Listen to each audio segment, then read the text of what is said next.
You spoke about scalability. I just wanted to understand there's always a trade-off that you make. If your idea is super, super cool, the scope of scalability reduces. So you have to find that soft balance point between something that is really cool, but it's also scalable. How do you find that soft balance? Yeah, that's a good question. I kind of struggle with it a lot of times while communicating this with other folks, other designers. I feel like the coolness factor is good at a certain stage, but with time, what I realized is your vision does not have to be or need not have to be cool, jazzy, splashy, and long or whatever.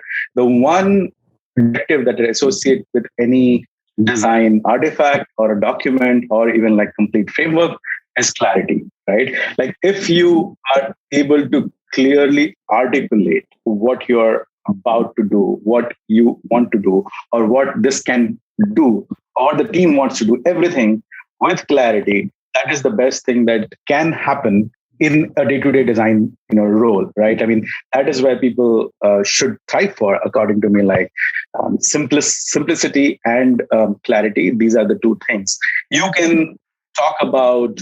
And also, there's a little philosophical angle to it, which is like, how much is it worth my time and also people's time to kind of invest in this problem that we are talking about, right? So for example, it could be a problem which is like, oh, this is an existing product, and people generally, we are seeing data that people are not waiting in the screen for a longer time. So the question to ask is, why do we want people to wait on the screen for a longer time? And then apply various the data points you might have from your data science folks that maybe people are not finding. And then usually in design discussions, you're like, oh, we can make the text clearer, or make the button clearer, or make them understand what should they expect in the next stage or so.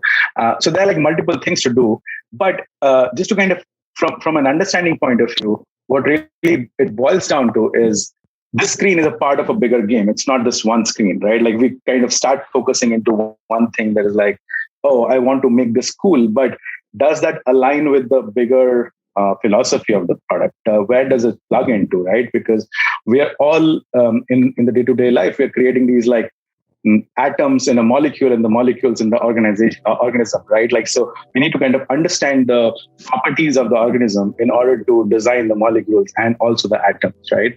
So you don't focus on what you're doing, but you focus on for what you're doing this, why you're doing this, right? Like this whole thing. And then I think a lot of these understanding just become clear. And then it doesn't matter whether it is cool or not. If it is clearly fitting into the larger objective, I think you're good to go. Yeah. You just saw a snippet from whiteboard.fm. You can watch the entire episode by clicking on the link in description. We have hundreds of clips on design case studies, hiring processes, and much more. This podcast is a part of the 10K Designers Network. Check out our website whiteboard.fm to learn more.